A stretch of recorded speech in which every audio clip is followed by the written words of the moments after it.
हर हर महादेव, जय भोलेनाथ। आज के इस वीडियो में बात करने वाले हैं कि व्रत अगर खंडित हो जाए तो हमें क्या करना चाहिए, कैसे हमें प्रायश्चित करना चाहिए, ग्रंथों में शास्त्रों में प्रायश्चित के लिए क्या विधान बताया गया है। भाई और बहनों, हम कई प्रकार के जीवन में व्रत करते हैं, साप्ताहिक, मासिक, वार्षिक व्रत करते हैं, लेकिन कई बार हमारी कई गलतियों की वजह से व्रत खंडित हो जाते हैं।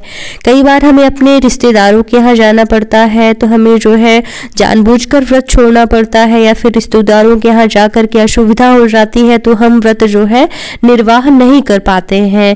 कई बार जो है हम व्रत करने के बाद भी खाने की आदत की वजह से गलती से कुछ खा लेते हैं तो व्रत खंडित हो जाता है, या फिर कई बार जो है कई और गलतियों की वजह से व्रत खंडित हो जाता है, जैसे कि ब्रह्मचर्य टूट जाता है, मतलब पति के साथ संबंध हो गया, या फिर किसी और कारण से भी व्रत खंडित हो जाता है।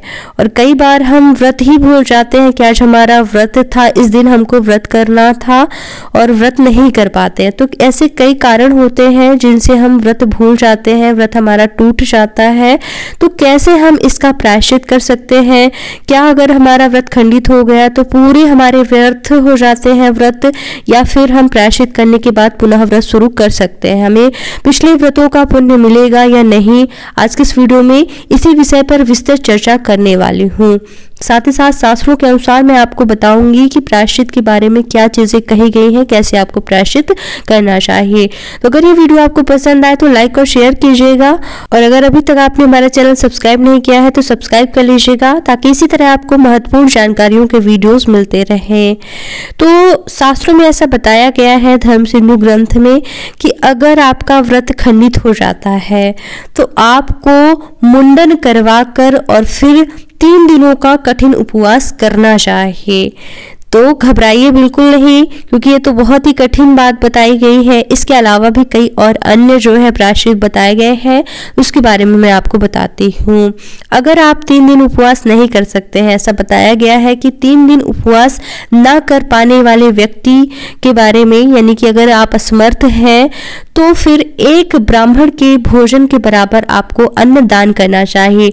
जितना एक व्यक्ति एक ब्राह्मण भोजन कर सकता है, उतना सूखा अनाज जो है आपको ब्राह्मण के घर जाकर पहुंचाकर आना चाहिए। तो इस तरह से आप व्रत का प्रायश्चित कर सकते हैं। इसके अलावा भी कई उपाय बताए गए हैं, कई प्रायश्चित बताए गए हैं। उनमें से एक प्रायश्चित यह है कि अगर आपका व्रत छूट जाता है या खंडित हो जाता है तो आपको 1 सहस्त्र गायत्री का जप करना चाहिए। आपको 1 सहस्त्र गायत्री मंत्र का जाप करना चाहिए, ताकि आपके व्रत खंडित होने पर जो है उसका प्रायश्चित हो सके। और अगर आप 1 सहस्त्र गायत्री का जप नहीं कर सकते हैं तो एक और प्रायश्चित बताया गया है, वो है 12 प्राणायाम। अगर आप 12 प्राणायाम कर लेते हैं तो आपके द्वारा खंडित हुए व्रत का प्रायश्चित हो जाता है। दूसरे से मैंने आपको 3-4 प्रायश्चित बताए, जिनमें से सबसे पहला तो महिलाओं के लिए उपयोगी नहीं है, क्योंकि उसमें मुंडन करवाने के लिए बताया गया है।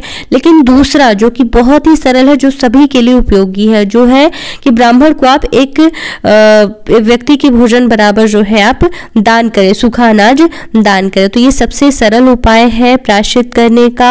या फिर आप 1 सहस्त्र गायत्री का जप करें, या फिर आप 12 प्राणायाम करें। तो ये हुए प्रायश्चित की बात। एक और आप सभी का प्रश्न होता है कि अगर हम प्रायश्चित कर लेते हैं तो जो हमने पहले व्रत किए हैं उनको हम गिनती में ले सकते हैं या नहीं? तो बिल्कुल आप पिछले किए हुए व्रतों को गिनती में ले सकते हैं प्रायश्चित करने के बाद, और फिर आप दोबारा से भी व्रत शुरू कर सकते हैं, उनको भी गिनती में ले सकते हैं। तो उम्मीद करती हूँ कि वीडियो आपके लिए उपयोगी रहा होगा। इसी तरह की जानकारी वाले वीडियोस पाने के लिए चैनल को सब्सक्राइब कर लीजिएगा, और बेल आइकन पर प्रेस कर लेंगे तो आगे आने वाले वीडियोस को नोटिफिकेशन आपको मिलते रहेंगे। तो वीडियो देखने के लिए बहुत बहुत धन्यवाद। ओम नमः शिवाय।